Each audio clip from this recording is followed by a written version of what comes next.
আবুল কালাম আজাদ। ঘটনাক্রমে একজনকে মার্ডার করে বসে সে, কিন্তু পরবর্তীতে নিউজ মিডিয়ার মাধ্যমে জানতে পারে সে যেভাবে একজনকে মেরেছে ঠিক একইভাবে ২৫ বছর আগে আকা নামে এক সিরিয়াল কিলার মারত। লোকে বলা শুরু করে আকা ফিরে এসেছে, তাহলে কি এখন আবুল কালাম আজাদ আকা বনে যাবে? পুরো এক্সপ্লেনেশন দেখুন, সব জানতে পারবেন। বেশি কথা না বাড়িয়ে তাহলে আফরান নিশোর আকা ওয়েব সিরিজের এক্সপ্লেনেশন শুরু করা যাক। গল্পের শুরু হয় ১৯৯৯ সালে। বাবার জন্য জন্মদিনের কেক নিয়ে অপেক্ষা করছে ২ ছেলে এবং ১ মেয়ে। বাবা আসলে ছেলে মেয়েরা বাবাকে বার্থডে উইশ করে, সাথে জিজ্ঞেস করে, আমাদের পছন্দের বিরিয়ানিকে নিয়ে এসেছো? বাবা জানায় হ্যাঁ।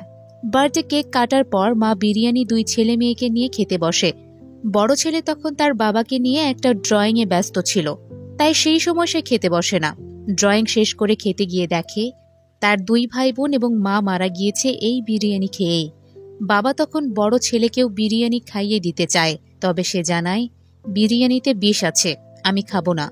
বাবা জোর করেই বড় ছেলে আজাদকে বিরিয়ানি খাওয়ায়, আর সাথে নিজেও খায়।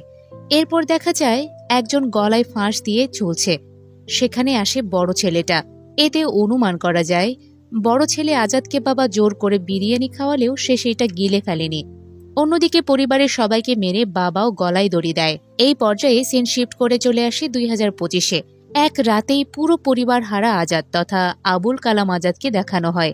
সে এখন বড় হয়ে গিয়েছে, থাকে মায়ের দুঃসম্পর্কের চাচার বাড়িতে। এই চাচা আজাদের মাকে ভালোবেসে বিয়েই করেনি, এমনকি ছোট থেকে চাচা তার বাড়িতে রেখে আজাদকে বড় করেছে। আজাদ হতে চায় রকস্টার, তাই সে ফলো করে রকস্টার হোসাইনকে। গান চর্চার পাশাপাশি আজাদ জেডে কুরিয়ার সার্ভিসের ডেস্ক এবং ডেলিভারি ম্যান হিসেবেও কাজ করে। ১৬ ঘন্টা পরিশ্রম করার পরেও আজাদ বাকি সময়টুকুতে ঘুমাতে পারে না, সারা রাত রিলস দেখে কাটায়। রাতে ঘুমায় না বলে নিজেকে মাঝে মাঝে সে ভ্যাম্পায়ার হিসেবেও আবিষ্কার করে, কারণ একজন মানুষ তো আর ২৪ ঘন্টায় জেগে থাকতে পারে না। তো আজাদ আবার রেস্টুরেন্টে গিয়ে মাঝে মাঝে বিনা পয়সায় গান গায়। একদিন এরকমই একটা রেস্টুরেন্টে গান গাইতে যায়, কিন্তু সেখানে কেউ তাকে দাম দেয় না, তাই মনটা খারাপ করে বাড়ি আসে। এই পর্যায়ে আমাদেরকে দেখানো হয় এক রেপিস্টকে। সে এক ছোট বাচ্চাকে চকলেটের লোভ দেখিয়ে জঙ্গলে নিয়ে এসে রেপ করে, সাথে তাকে মেরেও ফেলে। অন্যদিকে সেদিন রাতে আজাদ পার্সেল ডেলিভারি করতে গিয়ে ছিনতাইয়ের কবলে পড়ে। তখন আজাদ হঠাৎ করে অজ্ঞান হয়ে যেতে থাকলে ছিনতাইকারী আজাদের অফিসের মোটরসাইকেল না নিয়ে শুধু কুরিয়ারের ব্যাগটা নিয়ে যায়। আজাদের এই অজ্ঞান হওয়ার কারণ ছোটবেলার এই ট্রমা, একসাথে পুরো পরিবারকে সে হারিয়েছে, সেজন্য অস্বাভাবিক কোনো পরিস্থিতিতে পড়লে সে অজ্ঞান হয়ে যায়। পরের দিন আজাদ অফিসে আসলে দামি পার্সেলগুলো চুরি হওয়ার কারণে বস তাকে অনেক কথা শোনায়। আজাদ জানায়, ছিনতাইকারী ধরলে আমি কি করব? বস তখন তাকে আবুল বলে সম্বোধন করে, আবার অনেক কথাও শোনায়, সাথে লাস্ট ওয়ার্নিংও দেয়। এখানে আবুল মানে দুর্বল চিত্তের মানুষকে বোঝানো হয়েছে। তো এরকম আবার হলে চাকরি থেকে যে ছাঁটাই করে দেবে সেটাও তাকে জানায়। আজাদ তখন বলে, আমাকে এরকম আবুল বলছেন কেন? আমার নাম আবুল কালাম আজাদ, সংক্ষেপে আজাদ। কিন্তু বস তখনও আবুল বলে কটাক্ষ করে। তারপর ডেস্কে গিয়ে বসতে বলে। আজাদ ডেস্কে বসলে দেখে অন্যরা সবাই মিলে একজনের বার্থডে সেলিব্রেট করছে। আজ আজাদেরও জন্মদিন, কিন্তু তার সাথে কেউই মেশে না, তাই তার বার্থডে সেলিব্রেট করাও আর হয় না। এর মধ্যে একটা মেয়ে আজাদের কাছে আসে পার্সেলের ব্যাপারে। এসে আজাদের কপালে আঘাতের চিহ্ন দেখে একটা ব্যান্ডেজ দেয়। এতে আজাদ এই প্রথম কারো থেকে কোনো হেল্প পায়। মেয়েটি আবার আজাদের লেখা গানের লিরিক্স থেকে আজাদকে বাহবা দেয়। হ্যাঁ, আজাদ প্রায় সময় গান লিখে, কিন্তু সেগুলো শুধু তার কাছেই সীমাবদ্ধ থাকে। সেদিন আজাদ বাসায় ফিরে চাচাকে নিউজ পেপারে FM রেডিওতে নিয়োগ বিজ্ঞপ্তি দেখালে চাচা রেগে যায়, কারণ কুরিয়ার কোম্পানিতে ভালো বেতন দেয়। সে পরীক্ষাতে 3rd গ্রেড পাওয়ার পরেও কিনা তার রেফারেন্সে সেখানে ঢুকেছে, এখন কিনা আবার কম বেতনের FM রেডিওতে চাকরির জন্য ইন্টারভিউ দেওয়ার চিন্তা করছে। আজাদ কিছুই বলে না তখন। পরের দিন আজাদ FM রেডিওতে ইন্টারভিউ দিতে আসলে দেখে সেখানে অনেকেই ইন্টারভিউ দিতে এসেছে। একজন আজাদকে জানায়, আপনি যে ইন্টারভিউ দিতে এসেছেন আপনার প্যান্ট তো ছেঁড়া। আজাদ ছেঁড়া প্যান্ট ঠিক করতে দর্জির কাছে যায়। ঠিক করার পর আবার ইন্টারভিউ দিতে আসলে রেডিওর লোকজনদের গোপন কথা সে শুনে ফেলে। লোকজন বলে, এই ইন্টারভিউ তো শুধু ফর্মালিটি, চাকরি আগেই হয়েছে নিজেদের কাছে লোকদের। সেটা শুনে আজাদ বাকি ক্যান্ডিডেটদের শুধু গাধা হিসেবেই দেখে চলে আসে বারে আসার পর ওই রেপিস্টের সাথে কিছু একটা ব্যাপার নিয়ে তার কথা কাটাকাটি হয়। রেপিস্ট জানায়, তুই আজকে আগে বের হ, তোকে খেয়ে ফেলে দেব। যেই কথা সেই কাজ। আজাদ বার থেকে বের হলে রেপিস্ট আজাদের পথ আটকায়। আজাদের বাবা মা তুলে গালিও দেয়, আজাদকে আবার বলে জারজ। এসব কথা শুনে আজাদ প্রচন্ড রেগে যায়। সেখানে থাকা এক ইট দিয়ে রেপিস্টের মাথা থেতলিয়ে একদম মেরেই ফেলে। মেরে ফেলার পর আবার আজাদ আতঙ্কে পড়ে যায়। বাড়ি এসেও শুধু অশান্তিতে থাকে। নিজেকে খুনি হিসেবে ভেবে আজাদ একদম যেন হতবম্ব হয়ে যায়। চাচা ডাক দিলেও দরজা খোলে না, বস ফোন দিলেও ধরে না। কিন্তু চাচা অনেকক্ষণ ধরে ডাকলে দরজা খুলে চাচার কাছে আসে। চাচা তখন টিভিতে নিউজ দেখছিল। নিউজটা দেখে অবাক হয় আজাদ, কারণ সে যাকে মেরেছে সে একজন রেপিস্ট ছিল। একটা বাচ্চা মেয়েকে রেপ করে নির্মমভাবে মেরে ফেলেছিল। তাই রেপিস্টটা মারা যাওয়ায় ভিকটিম ফ্যামিলি অনেক খুশি হয়।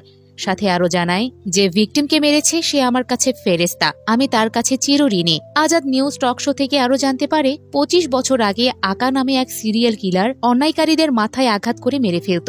সেই একই প্যাটার্নেই এই রেপিস্টকেও মারা হয়েছে। তাহলে 25 বছর পর কি সেই আকা আবার ফিরে এসেছে? এসব নিউজ আজাদকে কিছুটা স্বস্তি দেয়। তাই সে শুয়ে আবার রিলস দেখতে শুরু করে। রিলসে সে প্রথমে পুলিশের কথাগুলো শোনে। পুলিশ জানায় মার্ডার সিন বৃষ্টির পানিতে সব পরিষ্কার হয়ে গিয়েছে, তাই কোনো এভিডেন্স পাওয়াই যায়নি। এরপরের রিলসে আজাদ আকাকে নিয়ে টক শো দেখে। সেই টক শোতে একজন জানায় 25 বছর আগে আকা ছিল অন্যায়কারীদের জন্য ত্রাস। আকা একে একে অনেক অন্যায়কারীকে মেরেছে, পুলিশও তাকে কখনোই ধরতে পারেনি।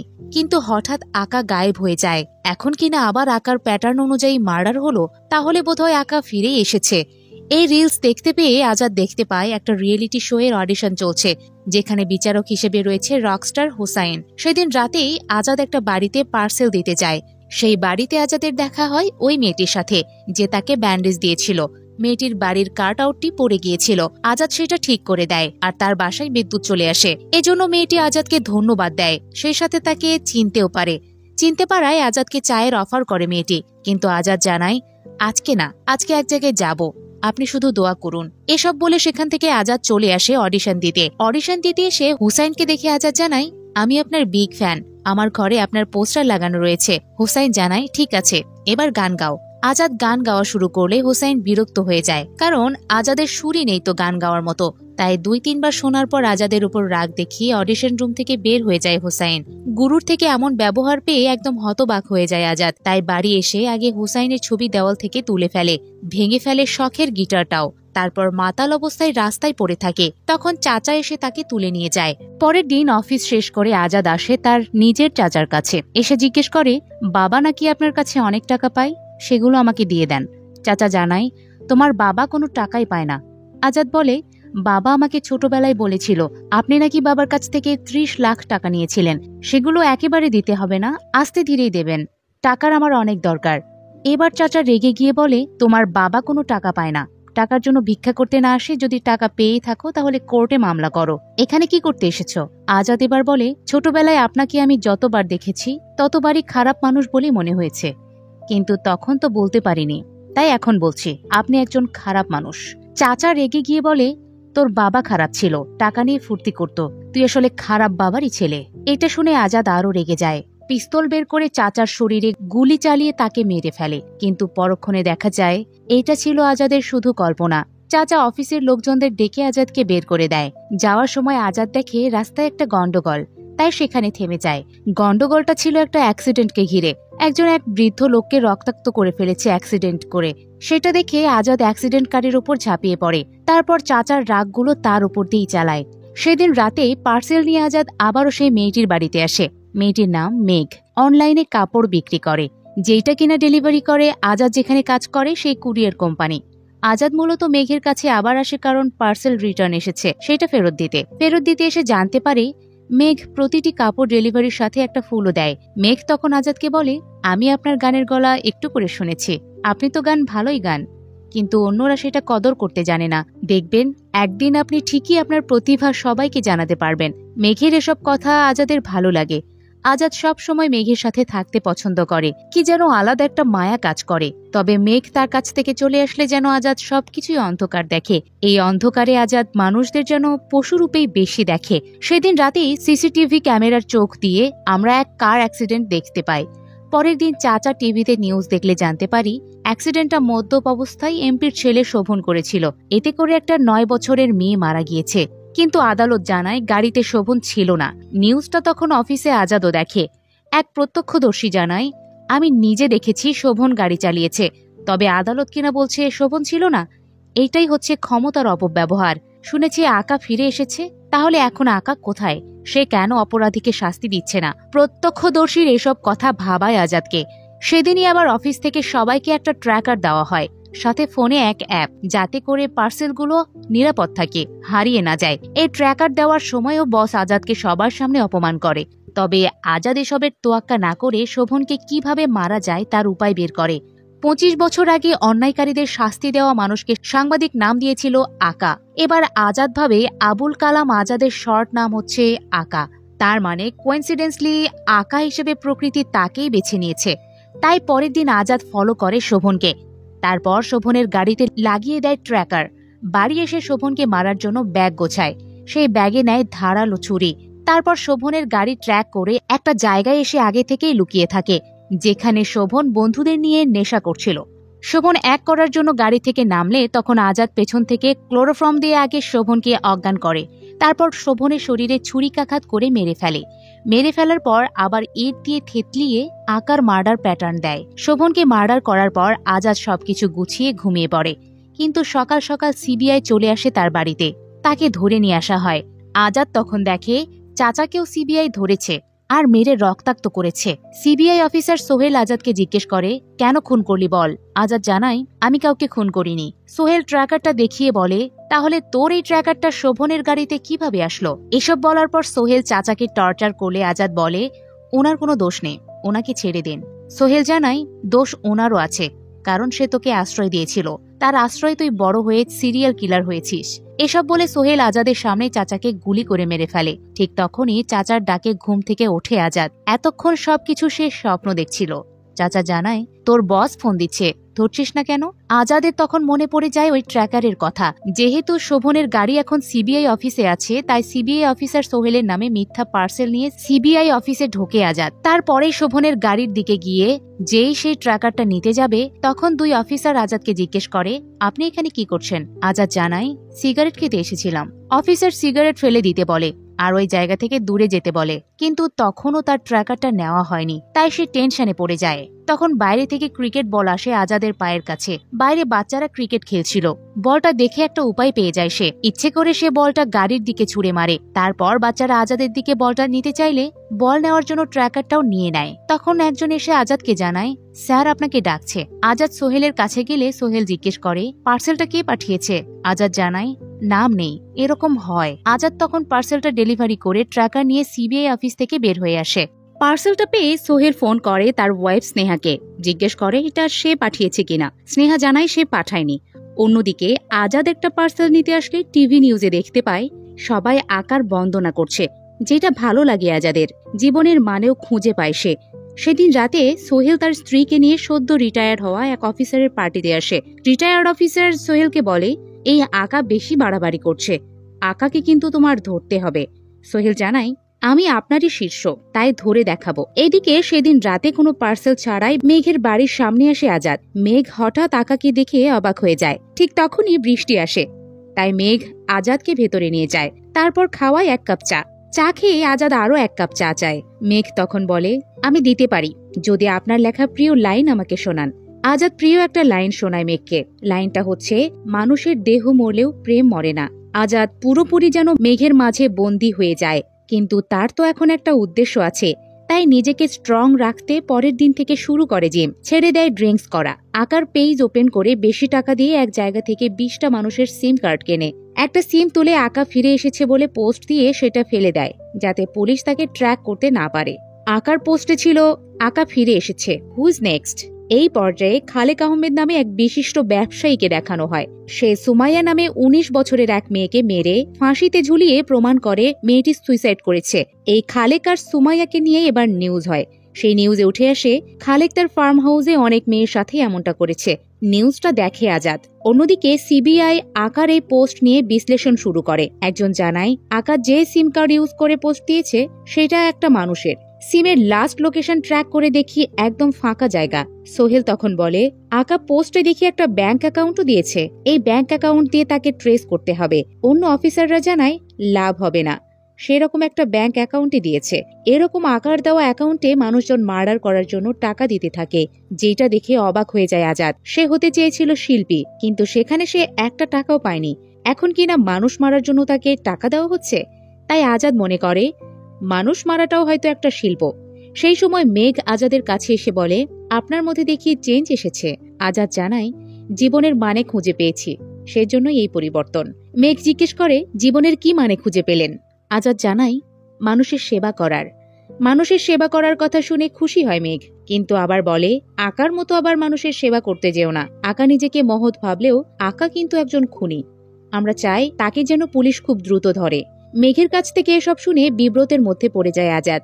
তাই মেঘের থেকে বিদায় নিয়ে যেতে থাকলে মোটরসাইকেল থেকে পড়ে যায়। আবারও সেই মির্গি ব্যারাম চলে এসে অজ্ঞান হয়ে যায় সে। মেঘ এই অবস্থা দেখে তার কাছে ছুটে আসে। এরপর আজাদ সুস্থ হয়। আজাদের অসুখের ব্যাপারটা জানতে আজাদের বাড়িতে আসে মেঘ। তখন মেঘের পরিচয় হয় চাচার সাথে। যদিও চাচা শুরুতে মেঘের সাথে ভালো ব্যবহার করে না, তারপরেই বেশ হাসি ঠাট্টার সাথে কথা বলে। সাথে জানায়, আজাদের অসুখের ব্যাপারটা জানতে হলে একদম শুরু থেকে শুনতে হবে, এজন্য অনেক সময়ও লাগবে। সেদিন রাতে আজাদ ঠিক করে খালেককে মারবে এবার। এজন্য খালেকের ফার্ম হাউসে যায়। মার্ডার উইপেন হিসেবে এবার নিয়ে আসে হাতুড়ি। এরপর হাতুড়ি নিয়ে খালেকের বাসার দরজায় নক করলে খোলে এক মেয়ে। তখন আজাদকেই পিস্তল ঠেকিয়ে বন্দি বানিয়ে ফেলে খালেক। তারপর ঘরের মধ্যে বাঁধা অবস্থায় খালেক আজাদকে দেখে চিনতে পারে। বলে, তুই সেই সিঙ্গার না যে হুসাইনের হাতে অনেক কথা শুনেছিলি? আমি কিন্তু এটা দেখে খুব মজা পেয়েছিলাম। আমি চাই তুই এখন আমার প্রিয় গান গাইবি। নিরুপায় হয়ে গান গায় আজাদ। গানের গলা শুনে খালেক বলে, তোর কণ্ঠ তো ভালো, কিন্তু তুই আর বেশিক্ষণ বাঁচবি না। আমাকে মারতে এসেছিলি না, তাই আজ তুই মরবি। এইটা বলে একজনকে ফোন করে আসতে বলে। ততক্ষণে আজাদের সামনে সুইটি নামে এক মেয়ের সাথে ফষ্টি নষ্টি শুরু করে আজাদ, কিন্তু মেয়েটা বেশ বিব্রত বোধ করে। তবুও খালেক থামে না। আজাদের সামনে মেয়েটির কাপড় খুলতে শুরু করলে মেয়েটি খালেকের স্পর্শকাতর জায়গায় আঘাত করে পিস্তল কেড়ে নেয়। সেই পিস্তল আবার আজাদ চাইলে খালেক দিতে নিষেধ করে। মেয়েটির হাত থেকেই তখন একটা গুলি লাগে খালেকের পায়ে। খালেক তখন মেয়েটিকে গালি দিতে থাকলে মেয়েটি আজাদের হাতের বাঁধন খুলে দেয়। সেই সাথে পিস্তলের সবগুলো বুলেট খালেকের শরীরে জ্বালায়। খালেককে মারার সময় আজাদের ছোটবেলার ট্রমাটাইজড ব্যাপারটা ভেসে ওঠে। প্রতিটি মার্ডারের সময় এটা হয়ে থাকে তার সাথে। যাই হোক, আজাদ গুলি করে খালেককে মারার পর হাতুড়ি দিয়ে মাথা থেতলিয়ে দেয়। তারপর সেখান থেকে মেয়েটিকে নিয়ে যাওয়ার সময় আজাদ ভাবে, মেয়েটি তো এখন তার পরিচয় জেনে গিয়েছে, মেয়েটিকে না মারলে তার বিপদ হবে। কিন্তু সে তো ভালো মানুষদের মারে না, এখন সে কি করবে? এসব ভাবতে থাকলে মেয়েটি আজাদের মোটরসাইকেল থামাতে বলে। মোটরসাইকেল থামালে মেয়েটি জানায়, আমি আপনাকে চিনেছি, আপনি হচ্ছেন আকা। আপনি যা করেছেন ভালো করেছেন। আজকে আপনি না থাকলে খালেক হয়তো আমাকে সুমাইয়ার মতো একই পরিস্থিতিতে ফেলতো। আপনি আমাকে বাঁচিয়েছেন, তাই আপনার কথা আমি কাউকে কখনো বলবো না, এটা নিশ্চিত থাকুন। আজাদ বলে, আপনার কাছে পুলিশ আসবে। মেয়েটি জানায়, আমি পুলিশকে সামলে নেব, চিন্তা করতে হবে না। আকার এরকম অন্যায়ের বিরুদ্ধে প্রতিবাদে দেশের অনেক মানুষ সাধুবাদ জানায়। আকাকে নিয়ে চলে মিছিল। দুই একজন আবার আকার বিরুদ্ধেও যায়, তাদের উপর আবার রেগে যায় সাধারণ মানুষ। আকা হয়ে ওঠে অন্যায়কারীদের ত্রাস। এই পর্যায়ে সোহেলকে তার ওয়াইফ স্নেহা আসে সারপ্রাইজ দিতে একটা রেস্টুরেন্টে। সেখানে জানায় তাদের ঘরে নতুন অতিথি আসছে। এটা শুনে সোহেল খুশি হয়। আবার আকার ব্যাপার নিয়ে সোহেলের মাথায় একটা টেনশনও কাজ করে। তাই সে আসে রিটায়ার্ড অফিসারের কাছে। রিটায়ার্ড অফিসার জানায়, এই নকল আকা শুধু ফেম পাওয়ার জন্য মার্ডারগুলো করছে। কোরবানির সময় যেমন অনেকে পশু জবাইয়ে বিরোধিতা করে, আবার ঠিকই খায়, ব্যাপারটা ঠিক সেরকমই। সোহেল নকল আকার কথা শুনে জিজ্ঞেস করে, আপনি এরকম নকল আঁকা বলছেন কেন? রিটায়ার্ড অফিসার জানায়, আমি আসল আঁকাকে খুব ভালো করেই চিনি। সেই আঁকা 25 বছর আগে যারা ভাইরাল হয়েছে তাদেরকে দেখে মারেনি, যারা অপরাধ করেছে তাদেরকেই মেরেছে। কিন্তু এই নকল আঁকা কি করছে? শুধু যারা ভাইরাল হচ্ছে, যাদেরকে টিভি মিডিয়ায় দেখা যাচ্ছে, তাদেরকেই মারছে শুধুমাত্র নাম কামানোর জন্য। ওইদিকে আজাদ আসে মেঘের কাছে, নিয়ে যেতে চায় ট্রিট দেওয়ার জন্য। কিন্তু মেঘ জানায়, সে আগে আজাদকে ডাক্তারের কাছে নিয়ে যেতে চায়, তারপর অন্য কিছু। তাই আর সেদিন যাওয়া হয় না। অন্যদিকে সোহেল ইন্টারোগেশনের জন্য ডাকে সুইটি মেয়েটাকে। সুইটি জানায়, সেদিন আমি খালেকের বাসাতে ছিলাম ঠিকই, কিন্তু আকার চেহারা আমি দেখতে পাইনি। আকা মুখে কালো রঙের মাস্ক পরেছিল। তবে একবার আকার সাথে কথা হয়েছে। আকা আমাকে বাইরে যেতে বলে। তখন ভয়েস শুনে মনে হয়েছে আকা একজন বয়স্ক লোক, বয়স হবে হয়তো 60-এর মতো। অন্যদিকে দারোয়ান জানায়, বয়স হবে 30-40-এর মতো। কিন্তু আবার বউয়ের ভয়ে দারোয়ান এসে বলে 60-এর মতোই হবে। সোহেল 60 ঊর্ধ্ব বয়স্ক ব্যক্তির স্কেচ আঁকে, সেই সাথে সন্দেহভাজন আকাদের ধরতে থাকে, যেটা টিভি নিউজে আসলে চাচা দেখে। নিউজে যখন আকার বয়স 60 বলে তখন আজাদ হাসে। তখন চাচা আজাদকে বলে, তুই যে আমার 10,000 টাকা চুরি করেছিস সেটা দিয়ে দিবি। আজাদ জানায়, ঠিক আছে। এই 10,000 টাকা দিয়েই 20টা সিম কিনেছিল আজাদ। সেই সময় টিভিতে আরও এক নিউজ দেখা যায়। বাজারে বাচ্চাদের ভেজাল ফর্মুলা খেয়ে 6 মাসের শিশু মারা গিয়েছে। যে ফর্মুলা খেয়ে বাচ্চা মারা গিয়েছে সেই ফর্মুলাটা বানিয়েছে স্নেহা জামান। এই স্নেহা জামান হচ্ছে সোহেলের স্ত্রী। সিন শিফট করে এবার দেখানো হয় স্নেহাকে। তার বানানো ফর্মুলা খেয়ে বাচ্চারা মারা যাওয়ায় কান্না করে সে। তখন সোহেল বলে, এভাবে কান্না করলে আমাদের বাচ্চার উপর ইফেক্ট পড়বে, তাছাড়া তদন্ত তো হচ্ছে, রিপোর্ট আসুক। স্নেহা জানায়, আমি ভেজাল কিছু ইউজ করিনি। পরের দিন আজাদ চাচাকে টাকা দেয়, সাথে একটা ফোন গিফট করে জানায় একটা মোটর সাইকেলও সে কিনেছে। হঠাৎ আজাদ এত টাকা কোথায় পেল সেইটা আবার ভাবায় চাচাকে। তাই চাচা বলে, তুই কি ডাকাতি শুরু করেছিস নাকি? আজাদ জানায়, সোশ্যাল ওয়ার্ক করছি। তারপর আজাদ তার নতুন মোটর সাইকেলে করে চাচাকে ঘোরায়। সেই মোটর সাইকেল নিয়ে আজাদ আসে মেঘের কাছে। মেঘকেও মোটর সাইকেলের পেছনে বসিয়ে আগে ডাক্তারের কাছে আসে। ডাক্তার জানায়, আজাদের অ্যাবসেন্ট সিজার, ঠিক মতো মেডিটেশন করলে কন্ট্রোল করতে পারবে। মেঘ তখন জিজ্ঞেস করে, মোটরসাইকেল কি চালানো যাবে? ডাক্তার জানায়, একদম না, কিন্তু আজাদ তো মোটরসাইকেল ছাড়া একটুও চলতে পারবে না। মোটরসাইকেল নিয়েই তার কাজ। তাই সে মেঘকে বলে, আমি মোটরসাইকেল চালানো বাদ দিতে পারবো না, তবে মেডিটেশন করব এবং ঠিকমতো মেডিসিনও নেব। এরপর দুজন খেতে বসে। সেখানে আজাদ মেঘকে জিজ্ঞেস করে, আপনার জন্মদিন কবে? মেঘ জানায়, 11ই মে। আজাদ তখন বলে, 11ই মে আসতে 4 দিন বাকি। আমি আপনার জন্য ওই দিন একটা সারপ্রাইজ দেব। মেঘ তখনই সারপ্রাইজটা জানতে চাইলে আজাদ বলে, 11 তারিখেই বলি। সেদিন রাতে সোহেল রিটায়ার্ড অফিসারের বাড়িতে এসে বলে, স্যার, আমি এভিডেন্স পেয়ে গিয়েছি। পরের দিন মেঘ আসে চাচার কাছে। চাচা তখন মেঘকে বলে, এই যে আজাদ হঠাৎ আমাকে ফোন দিল, মোটরসাইকেল কিনলো, কিন্তু সে যেখানে কাজ করে সেখান থেকে হঠাৎ এত কিছু পাওয়া সম্ভব নয়। তাহলে কি আজাদ খারাপ পথে গিয়েছে? মেঘ জানায়, আজাদের মন অনেক ভালো, সে খারাপ কাজ করতেই পারে না। এইটা শুনে চাচা জিজ্ঞেস করে, তুমি কি আজাদকে ভালোবাসো? চুপচাপ থাকে মেঘ। সেই দিনই নিউজ মিডিয়ায় এসে সোহেল বলে, আকাকে ধরার এভিডেন্স পেয়ে গিয়েছে। এভিডেন্সটা কি সেটা এখনই বলছি না, তবে আকা এবার ধরা পড়বে এটা শিওর। নিউজটা আজাদও দেখে আতঙ্কিত হয়ে যায়। সেই সময় তার সোশ্যাল অ্যাকাউন্টে একজন একটা ভিডিও দেয়। সেই সাথে 2.5 লাখ টাকা দিয়ে একটা কাজও করতে বলে। ভিডিওটা দেখে প্রথমে চমকে ওঠে আজাদ। ভিডিওটা ছিল খালেকের। মৃত্যুর আগে হাসপাতালে সে কিছু একটা বলার ট্রাই করছে। ভিডিওটা দেখার পর টেক্সট চেক করে আজাদ। সেখানে জানানো হয়, ভিডিওটা আমিই করেছি। খালেক মৃত্যুর আগে আকা সম্পর্কে বলেছে। সেই আকার স্কেচ করছে আমার ওয়াইফ। সে আবার পরকীয়ায় লিপ্ত। আকা যে কাজ করে সেটাকে আমি সমর্থন করি। তাই আমি চাই আকা যেন আমার ওয়াইফকে মেরে স্কেচটা বদলে ফেলে। আমার ওয়াইফ এখন স্কাই সিটি হোটেলে অন্যজনের সাথে পরকীয়া করছে। তাকে মারতে পারলে আকাকে তা কেউ জানতে পারবে না। এই টেক্সটটা দেখে নিরুপায় হয়ে হোটেল স্কাই সিটিতে যায় আজাদ। আগন্তুকের ওয়াইফের রুমে নক করলে সোহেল সহ তার টিম পিস্তল তাক করে। বিপরীতে দেখা যায় সুইটিকে। আজাদ বুঝতে পেরেছিল এটা ফাঁদও হতে পারে, তাই সে সুইটিকে পাঠায়। কিন্তু সিআইবি পুরো হোটেলটাই ঘিরে ফেলেছিল। তাই আজাদ এক প্রকার হোটেলে ফেঁসে যায়। তাই বাথরুমে গিয়ে সিম খুলে তার সোশ্যাল অ্যাকাউন্টে একটা পোস্ট করে। পোস্ট করলে সাইবার সেল থেকে জানানো হয় আকা এই হোটেলেই আছে। সোহেল তাই তার টিমকে সব জায়গায় খুঁজতে বলে, স্পেশালি বাথরুমে। তাই একজন বাথরুমে এসে নক করে। টেনশনে পড়ে যায় আজাদ। সেই সময় জনগণকে লাঠি সাঁটা নিয়ে হোটেলের দিকে আসতে দেখা যায়। তখন সব পুলিশ জনগণকে আটকাতে ব্যস্ত হয়ে পড়ে। মূলত আকা তার অ্যাকাউন্ট থেকে পোস্ট দেয়, পুলিশ স্কাই সিটি হোটেলে তাকে অবরুদ্ধ করে রেখেছে। তাই সবাই যদি আকাকে পছন্দ করে তাহলে যেন আকাকে এই বিপদ থেকে উদ্ধার করে। যথারীতি জনগণ চলে আসে। সোহেল সব পুলিশকে একত্রিত করে জনগণকে আটকানোর চেষ্টা করে। সেই সুযোগে আজাদ হোটেল থেকে বের হয়ে যায়। সিন শিফট করে তখন নিয়ে আসা হয় মেঘের বাড়িতে। টিভিতে আকাকে জনগণ রক্ষা করছে দেখে আকার উপরেই রেগে যায় মেঘ। অন্যদিকে আকার পক্ষ নিয়ে কথা বলে মেঘের মা। সেই সময় আজাদের কথা চলে আসে। আজাদকে মেঘের মা পছন্দই করে না। অন্যদিকে মেঘ জানায় সে আজাদকে পছন্দ করে। সেই সময় আজাদ আসে মেঘের বাড়িতে। মা মেয়ের সব কথাই সে শুনে ফেলে। তারপর আজাদ মেঘকে জানায় সোশ্যাল ওয়ার্ক থেকে ভালো টাকা আসছে, তাই এই কুরিয়ারের কাজটা আমি বাদ দেব। এইটা শুনে মেঘ বলে, তাহলে আমাদের আর দেখা হচ্ছে না? আপনি তো আমার পার্সেল নিতে বা দিতে আসবেন না। আজাদ জানায়, চাকরি ছেড়ে দিলেও এই কাজটা আমি করতে পারবো। মেঘ তখন জিজ্ঞেস করে, আপনি কেন আমার পার্সোনাল কুরিয়ারম্যান হতে চান?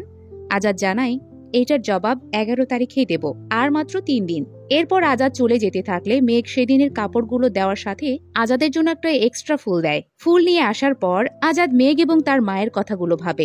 মেয়ে আকাকে পছন্দ করে না, কিন্তু মা করে। আবার মা আজাদকে পছন্দ করে না, কিন্তু মেয়ে করে। সব মিলিয়ে আজাদের কাছে এখন আকাই সব, তাই পুড়িয়ে ফেলে মেঘের দেওয়া ফুলটা। এবার সোহেল তার স্ত্রীকে বেশ টেনশন অবস্থায় দেখে। স্নেহাও সোহেলের কাছ থেকে কিছু একটা গোপন করার চেষ্টা করে। এরপর সোহেল আসে রিটায়ার্ড অফিসারের কাছে। তিনি জানায় আজকেও 3টা বাচ্চা মারা গিয়েছে। উপর থেকে স্নেহাকে ধরার একটা ওয়ারেন্ট এসেছে, আমি শুধু আটকে রেখেছি। অন্যদিকে সুইটি দেখা করতে আসে আজাদের সাথে। আজাদ জানায় খালেকের ওই ভিডিও ছিল এআই, খালেক স্পটেই মারা গিয়েছিল, কিন্তু সোহেল ফাঁদে ফেলানোর জন্য এমনটা করে। কিন্তু তুমি ছাড়া পেলে কিভাবে? সুইটি জানায় আমি আপনার কথা অনুযায়ী হোটেলে তো যাই, এমনকি সেখানে একটা রুমও বুক করি। পুলিশ সব সত্যতা পেলে ছেড়ে দেয়। আজাদ এরপর ধন্যবাদ জানায় সুইটিকে। সুইটি তখন বলে আমি যে আমার জীবনে আপনার কোনো হেল্পে এসেছি এতেই আমি খুশি। সেদিনই আজাদ ক্যামেরাওয়ালা একটা হেলমেট নিয়ে আসে আর তার চাচাকে জানায় এখন থেকে তুমি কি করবে সব আমি ভিডিও করে রাখবো। অন্যদিকে স্নেহা তাদের অনাগত বাচ্চাকে নিয়ে সোহেলের সামনে আনন্দ প্রকাশ করে। তবে ঠিক সে সময় ফোনে কারো একটা মেসেজ আসলে তার আনন্দ মলিন হয়ে যায়। ব্যাপারটা আবার সোহেলের কাছে হাইডও করে স্নেহা। পরের দিন আজাদ অফিসে এসে বসকে বলে আমি এই চাকরিটা আর করছি না। সে কিছুটা রুট বিহেভও করে। তারপর ট্র্যাকার দিয়ে চলে আসে। সেদিনই স্নেহাকে একটা গাড়ি এবং ফোন নিয়ে এক জায়গায় আসতে দেখা যায়। তারপর ফোনে আননোন কারো টেক্সট অনুযায়ী একটা জায়গায় এসে থামে। একসময় স্নেহার গাড়িতে আজাদ উঠে ক্লোরোফর্ম দিয়ে স্নেহাকে অজ্ঞান করে। এতে বোঝা যায় আজাদের টার্গেট এবার স্নেহা। অন্যদিকে রিটায়ার্ড অফিসার আকার পোস্টারের কমেন্টগুলো পড়তে থাকলে দেখে সবাই এবার স্নেহার মৃত্যু চাচ্ছে। ব্যাপারটা জানা মাত্রই সোহেলকে ফোন করে স্নেহা যে নেক্সট টার্গেট সেটা জানিয়ে দেয়। সোহেল তখন স্নেহার ফোনে ফোন দিতেই থাকে, কিন্তু স্নেহা ফোন পিক করে না। তাই স্নেহার ফোন ট্র্যাক করে আর একটা লোকেশন পায়, সেদিকেই তারা যেতে থাকে। অন্যদিকে আজাদ স্নেহাকে একটা জায়গায় বেঁধে হেলমেট থাকা অবস্থায় হেলমেটে থাকা ক্যামেরা অন করে এবার স্নেহাকে মারার ভিডিও করে সেটা সোশ্যাল মিডিয়ায় ছাড়ে, যেটা সোহেল আকার পেজে গিয়ে দেখে কান্নায় একদম ভেঙে পড়ে। কিন্তু সবার কমেন্ট দেখে কিনা অবাক হয়। সবাই আকার প্রশংসা করে, অনেকে লেখে উচিত কাজ হয়েছে। সোহেল ইমোশনাল অবস্থায় স্যারের কাছে এসে বলে এবার অন্তত পুলিশ আকাকে ধরবে। রিটায়ার্ড অফিসার জানায় অনেক পুলিশ মনে করছে আকা যা করছে ঠিক করছে, ক্রিমিনালদের নির্মূল করছে। সোহেল এটা শুনে বলে আমি একদিন খুনি আকার মুখোশ উন্মোচন করবই। সেদিনই আজাদ মেঘকে নিয়ে একটা জায়গায় আসে। এরপর মেঘকে একটা গিফট দেয়। মেঘ গিফটটা খুলে দেখে একটা ঘড়ি। আজাদ তখন তার হাতে থাকা একটা ঘড়ি দেখায়। মেঘ সেইটা দেখে বলে এটা তো কাপল ঘড়ি। আজাদ জানায় আমরা তো কাপলই, প্রথমবার তুমি করে বলে, সাথে ভালোবাসার ব্যাপারটাও জানায়। মেঘও আজাদকে আলিঙ্গন করে সম্মতি জানায়। সেদিন রাতে মেঘ রাস্তায় বের হলে এক ছিনতাইকারী মেঘের ব্যাগ ধরে টেনে নিয়ে যায়। এতে মেঘ কিছুটা আহত হয়। ঘটনাটা আজাদ জানতে পেরে সিসিটিভি ফুটেজের থেকে ছিনতাইকারীকে শনাক্ত করে। পরের দিন সোহেলের কাছে এক ফোন কল আসে আর সেখান থেকে জানা যায় মোহাম্মদপুরে এক ছিনতাইকারী মার্ডার হয়েছে। মার্ডারের প্যাটার্ন আকার মতোই। ধারণা করা হচ্ছে আকাই মার্ডারটা করেছে। এবার মার্ডার লোকেশনে একটা ঘড়িও পাওয়া গিয়েছে। সোহেল এবার ঘড়িটা নিয়ে আসতে বলে। এদিকে আজাদ আবার আকার পেজে এসে পোস্ট করে। সে লেখে এই শহরে অসংখ্য মহিলার ব্যাগ ছিনতাইয়ের সময় তারা মারা গিয়েছে, তাই সেসব ছিনতাইকারীকে আকা ছাড়বে না। সেই সময় আজাদ দেখে তার হাতে ঘড়িটা নেই। মনে পড়ে যায় ঘড়ি সে ভুলে মার্ডার সিনেই রেখে এসেছে। এতে অজ্ঞান হয়ে যায় আকা। লোকজন জড়ো হয়, যেখানে দেখা যায় আজাদের এক্স বসকেও। বসই আজাদকে নিয়ে আসে হাসপাতালে। এজন্য চাচা তার বসকে ধন্যবাদ জানায়। বস তখন আজাদের ফোনটাও চাচার হাতে তুলে দেয়। অন্যদিকে সোহেলের কাছে ঘড়িটা আসলে সোহেল দেখে এটা চায়না ঘড়ি, এটা সেরকম কোনো এভিডেন্স নয়। সেই সময় অন্য অফিসারের কাছে সাইবার সেল থেকে ফোন আসে। জানানো হয় আকার ফোন ৪৫ মিনিট ধরে অ্যাক্টিভ। লাস্ট লোকেশন দেখাচ্ছে মিডফোর্ড হসপিটাল। এইটা সোহেল জানতে পারার পর বাইরে বলতে নিষেধ করে, আবার ঘড়ির ব্যাপারে নিউজ করতে বলে মিডফোর্ড হসপিটালের উদ্দেশ্যে বেরিয়ে পড়ে। অন্যদিকে চাচা ফোন দেয় মেঘাকে, জানায় আজাদ আবারও অ্যাবসেন্ট সিজারে আক্রান্ত হয়েছে। এখন তাকে ঘুমের ওষুধ দেওয়া হয়েছে, কিন্তু মেডিসিন লাগবে। তুমি যে ডাক্তার দেখিয়েছিলে সেটার প্রেসক্রিপশন কোথায়? মেঘা জানায় আজাদের ফোনে একটা স্ক্যান কপি আছে। চাচা বলে আজাদের ফোন তো লক করা, খুলবো কিভাবে? মেঘা জানায় আজাদের আঙুল সেন্সরে দিবেন, তাহলেই খুলে যাবে। চাচা মেঘের কথা অনুযায়ী আজাদের আঙুল দিয়ে ফোন খুলে ফেলে। তারপর যা দেখে তা দেখার জন্য চাচা মোটেও প্রস্তুত ছিল না। চাচা আজাদের ফোনে আকার করা পোস্টগুলো দেখে, সেই সাথে ভিডিও, যেটা দেখে বুঝতে পারে আজাদই আকা। সেই সময় আজাদের ফোনে আননোন নাম্বার থেকে কল আসে। চাচা কিছু না বুঝে ধরলে সোহেল শিওর হয় চাচাই আসলে আকা। আবার বৃদ্ধর দিক থেকেও মিলে যায়। চাচা পুলিশকে দেখে আজাদের ফোন ভেঙে ফেলে, যাতে আজাদ না ফেঁসে যায়। তারপর বলে ওঠে অন্যায়কারীরা কেউ আমার হাত থেকে রেহাই পাবে না। সোহেল চাচাকে ধরে থানায় না নিয়ে গিয়ে নিয়ে আসে তার বাড়িতে। ব্যাপারটা আবার কাউকে বলতেও নিষেধ করে। চাচা তখন বলে, আমাকে থানায় না নিয়ে গিয়ে এখানে কেন নিয়ে এসেছেন? আমাকে থানায় নিয়ে চলুন, কোর্ট ফয়সালা করবে আমার কি হবে। কিন্তু সোহেল তার বউ হত্যার আক্রোশ দেখায় চাচার ওপর, শুরু করে টর্চার। অন্যদিকে মেঘা চলে আসে হাসপাতালে। এসে চাচাকে দেখতে না পেয়ে ফোন দেয় চাচার ফোনে। দেখে ফোন সে নিয়েই যায়নি। সেই সময় মেঘার ফোনে মা ফোন করে জিজ্ঞেস করে সে কোথায় আছে। মেঘা জানায় সে হসপিটালে আছে, আজাদ অসুস্থ আর সে এখানেই থাকবে। মায়ের সাথে কথা বলার পর সোশ্যাল মিডিয়ায় ঢুকলে নিউজ এসে ঘড়িটা দেখতে পায়। জানানো হয় মোহাম্মদপুরে নিহত ছিনতাইকারীর লাশের পাশে এই ঘড়িটা ছিল। ঘড়িটা দেখে মেঘা চিনতে পারে আর বুঝেও ফেলে আজাদই আসলে একা। সেই সময় আজাদেরও জ্ঞান ফেরে। অন্যদিকে সোহেল প্রচন্ড টর্চার করতে থাকে চাচাকে। একসময় সোহেলের বাড়িতে আসে রিটায়ার্ড অফিসার। সোহেল চাচাকে মারা বাদ দিয়ে তার স্যারকে দরজা খুলে একটু বসতে বলে। এরপর আবারও চাচাকে গিয়ে মারে। রিটায়ার্ড অফিসার তখন ফ্লোরে রক্ত দেখতে পায়। সে রক্তের উপর দিয়ে এগিয়ে যেতে থাকলে সোহেল হাজির হয়।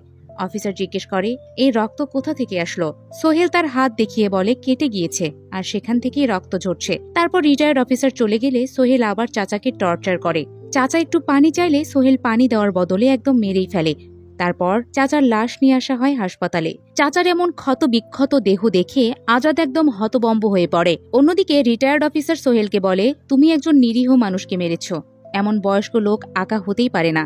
সোহেল জানায় ওই মেয়েটা ৬০ থেকে ৬৫ বছর বয়সী বলেছিল। তাছাড়া ২৫ বছর আগের আঁকা ফিরে আসলে এমনই হতো। তারপরেও রিটায়ার্ড অফিসার বলে, যা করেছ ভুল করেছ।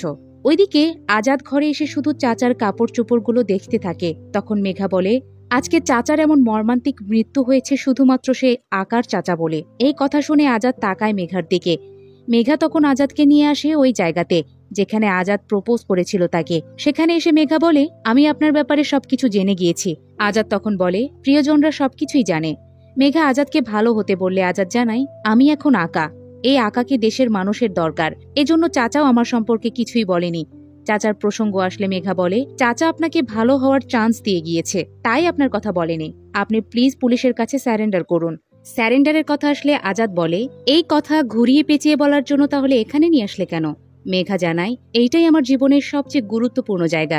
যদি পুলিশের কাছে ধরা দিতে না পারেন তাহলে আমাকে মেরে এই চ্যাপ্টার ক্লোজ করেন। মেরে ফেলার এই কথা শুনে আজাদ একদম ট্রমাটাইজড হয়ে যায়। মেঘাকে মাকড়সা রূপে দেখে গলা চেপে ধরে, কিন্তু এরপরে আবার তার অ্যাবসেশন সিজার শুরু হয়। কিছুক্ষণ পর আজাদ ভালো হয়ে গেলে তার পাশে মেঘাকে দেখে জিজ্ঞেস করে, চলে গেলে না কেন? মেঘা জানায়, আমি চলে গেলে আপনি মারা যেতেন, তাই আমি যাইনি, কারণ আমি আপনাকে ভালোবাসি। এইটা শুনে আজাদ জড়িয়ে ধরে মেঘাকে। মেঘা তখন আবারও আজাদকে পুলিশের কাছে স্যারেন্ডার করতে বললে আজাদ আরো শক্ত করে ধরে মেঘাকে। সিন শিফট করে দেখানো হয় সোহেলকে। সোহেল তার বাড়িতে সুইটিকে তুলে এনে তাকে টর্চার করে। তখন আজাদের চেয়ে সোহেলকেই বেশি হিংস্র রূপে দেখা যায়। সেই সময় আমাদের সামনে উপস্থিত করা হয় দ্য রিয়েল আকাকে। সেটা আর কেউ নয়, আসল আকা হচ্ছে রিটায়ার্ড অফিসার নিজেই। সে আগের গেটআপে বের হয় নতুন হিংস্র দানবকে মারার জন্য। অন্যদিকে আজাদের পাশে মেঘাকে শুয়ে থাকা অবস্থায় দেখা যায়। এতে বোঝা যায় আজাদ মেঘাকে চাপা দিয়ে মেরে ফেলেছে। সেই সময় আজাদ চারিদিকে শুধু আকা জয়ধ্বনি শোনে। আর এখানেই শেষ হয় আকা সিরিজ। আজাদের এই আকা হয়ে ওঠা মূলত সেই ছোটবেলার ইনসিডেন্ট। একজন কম বয়সী ছেলে চোখের সামনে পুরো পরিবারকে লাশ হতে দেখে। এমনটা হলে যে কেউ ট্রমাটাইজড হয়ে যাবে। আর এই ট্রমা থেকেই আজাদ হয়ে উঠেছিল আকা। তবে আজাদের জীবনে তার চাচা ছিল, যে চাচার জন্য হলেও সে ভালো হতে পারত। কিন্তু সে একদিকে মানুষের উপকার করে ফেম পাচ্ছিল, সেই সাথে যেটা তার দরকার মানে টাকা, সেটাও পাচ্ছিল। হয়তো বা আকা সিজন 2 আসবে, সেখানে হয়তো বড় কিছুর দেখা মিলবে। আকা সিরিজ আপনাদের কেমন লাগলো তা জানাতে পারেন আমাদের। এতক্ষণ মিসেস মুভি এক্সপ্লেনারের সাথে থাকার জন্য ধন্যবাদ।